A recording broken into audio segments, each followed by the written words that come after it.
की तरफ से मैं बहुत संक्षेप में छोटी सी बात आपसे अपील करना चाहती हूं। जो कौम अपनी बड़ाई करती रहती है, अपना आत्मचिंतन नहीं करती, उसकी गति रुक जाती है प्रगति की। पहले भी बात कही गई, लेकिन मैं 3 चीजों की तरफ आपका ध्यान दिलाना चाहती हूं। हमारी युवा पीढ़ी बड़ी आकर्षित हो रही है। एक नशे की आदत, एक अपराधों की तरफ आकर्षण और एक लापरवाह तेज ड्राइविंग के प्रति आकर्षण। नशे का तो ये हालत है, मैं देखती हूं इसको बुराई नहीं समझते, लोगों ने इसको फैशन समझना शुरू किया है। फेसबुक पर बड़े शान से डालते हैं, भाइयों फलाने भाई के 2 दुकानें निकल गई हैं। तो क्या ये प्रसाद बांटने की बात है? महिलाओं के नाम से लॉटरी डाली एप्लीकेशन लगाते हैं और महिला जो घर की लक्ष्मी होती है उसका नाम बाजार में दारू के ठेके के ऊपर लिख देते हैं। ये ठीक चीज नहीं है। नशा घर को बर्बाद करता है, प्रतिष्ठा को बर्बाद करता है और महिलाएं तो बहुत दुखी हैं इस चीज से। आप कल्पना कीजिए, माँ बाप ये सोचते हैं कि बेटा बड़ा होकर हमारा सहारा बनेगा और वो बेटा दारू के नशे में आंखें तैरती हुई और टल्ले खाता हुआ घर आता है। क्या बीतती होगी माँ बाप के ऊपर। सारे अपराध नशे के कारण होते हैं, सारे एक्सीडेंट नशे के कारण होते हैं। इसलिए इस चीज से दूर रहने की जरूरत है। और मैं आपको साफ साफ कहती हूं, याद रखिए मेरी बात, आपका युवा का सबसे बड़ा दुश्मन वो है जो आदमी पहली बार आपको ये कहता है पी लो बियर दारू नहीं होती, पी लो, बड़े आदमी भी सारे दारू पीते हैं। वो आपका सबसे बड़ा दुश्मन है। चाय की आदत भी छूटनी मुश्किल हो जाती है। दूसरी चीज अपराध। एक खास चीज जो मैंने देखी बड़ी नकारात्मक, अपनी जाति के अपराधियों का पक्ष लेना शुरू कर दिया है सबने। पितर बना दिया है अपनी जाति के अपराधियों को। ये अपराधी खुद बर्बाद होते हैं और अपने पीछे पूरी युवा पीढ़ी को बर्बाद करते हैं। मैं आपको एक उदाहरण देती हूं। एक ऐसे शख्स, एक ऐसे खिलाड़ी दिल्ली के, जिन्हें आज मेडल जीते हुए लोगों की गिनती में होना चाहिए था पहलवानी में, अपराध के कारण आज दिल्ली में जेल की सलाखों के पीछे बैठे हैं। ये हमारे लिए दुख की और शर्म की बात है। और तीसरी चीज तेज ड्राइविंग।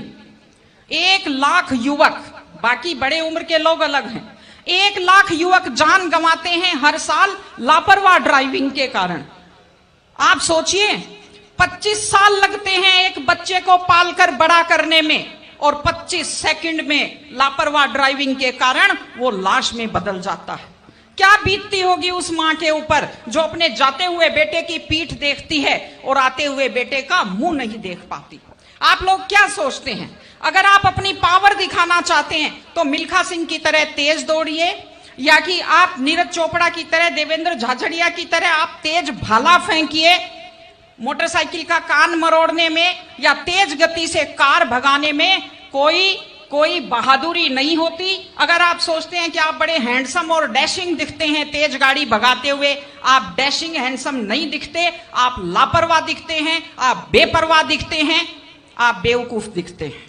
इसलिए कम से कम सड़क पर जब भी गाड़ी चलाएं, आप ध्यान से गाड़ी चलाइए। आपकी जिंदगी आपके माता पिता की भी है। एक छोटी सी चीज और कहना चाहती हूं। हमारे बुजुर्ग हमें जब पालते हैं, जो लोग खेती से बच्चों को पढ़ाते हैं, जो लोग छोटी आमदनी में बच्चों को पढ़ाते हैं, उनकी पूरी उम्र खप जाती है अपने बच्चों की जिंदगी बनाने में। और उसके बाद दुख का विषय है, बड़ा पीड़ादायक सीन मैं कई जगह देखती हूं कि एक माँ बाप मेहनत करते हुए हाथों में आइटन पड़ जाते हैं, एड़ियां फट जाती हैं, कपड़े मैले फट जाते हैं, और उसके बाद जब बेटे को पढ़ा लिखा कर तैयार करते हैं, उसके बाद पढ़ी लिखी बड़े घर की थोड़ी बेटी आ जाती है तो माँ बाप की तरफ ध्यान नहीं देते। आज हमारे 60-70% घरों में हालत यह है कि बुजुर्गों को रोटी तो मिल रही है लेकिन इज्जत से रोटी नहीं मिल रही। इस चीज को बदलने की जरूरत है। माँ बाप, मैं आपसे कहती हूं, जैसी भी परिस्थिति होती है, माता पिता आपको राजकुमार की तरह पालते हैं। आपकी भी ड्यूटी है, जैसी आपकी हैसियत है, बुढ़ापे में उनको बादशाहों की तरह से रखिए, उनकी सेवा कीजिए, उनका सम्मान कीजिए। अभी जब बात आई है तो मैं आपको बताती हूं। देखिए, ये ओंकार जी खड़े हैं। कोरोना फैला, कोरोना से अपनी माताजी को बचा नहीं पाए, लेकिन उस काल में जब इतना खतरनाक माहौल था, इन्होंने अपने माताजी की इतने प्यार से सेवा की, इतने सम्मान से सेवा की कि पूरा जो कोविड हॉस्पिटल है वो आज भी इनकी सेवा का उदाहरण देता है। इस तरह से माता पिता की सेवा कीजिए, वो अपनी जिंदगी आपके लिए कुर्बान कर देते हैं। और माताएं बहनें बैठी हैं, एक छोटी सी लास्ट बात जो मैं कह रही हूं, बेटियों को समझदार बनाइए, बेटियों को बेटा मत बनाइए, क्योंकि बेटे तो लापरवाह होते हैं। बेटियों को समझदार बेटी बनाइए, जब वो घर से बाहर जाती है तो उसको समझाइए कि वो साथ अपने घर की इज्जत लेकर के जाती है।